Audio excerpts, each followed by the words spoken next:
ما ينفعش يبقى تليفوني مليان صور ومواقع مش حلوة واقول لربنا ساعدني ويديني قوة ان انا ابطل. لا، طب ما انت عليك دور. التليفون ده لازم يتمسح. كل حاجة عليه كانت مدمرة عينيك ومدمرة فكرك. انا دلوقتي على طول باكل من الشارع، وعمري ما اكلت اكل صحي من البيت. فبالتالي اكل الشارع ده بالنسبة لي احلى حاجة، مع اني عارفة ان هو بيجيب امراض وبيجوعني بعد شوية. طب لو انا كلت اكلة من البيت وحلوة قوي، عمري ما هرجع اشتهي تاني اكل الشارع. لان انا لما اكلت الاكل الحلو دوت اكتشفت ان انا باكل من الزبالة.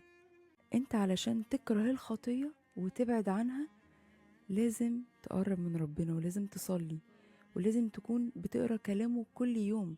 لان كلامه دوت هو اللي هيغسلك، هو اللي هيرويك، هو اللي هيطهرك، هو اللي هيبتدي يرجع كل طهارة لكل حاسة اتدمرت بسبب الخطية. ابتدي بقى ربنا يكشف لك ضعفاتك، مش بس في الامر ده، مش بس في الخطية ديت، لا، حاجات كتير قوي. ما انت خلاص قاعد مع الحقيقة، فيبتدي يقولك لازم تتغير في الامر ده والامر دوت. فلو ما فيش صلاة وكتابه مقفول، عمرك ما هتعرف تبطل.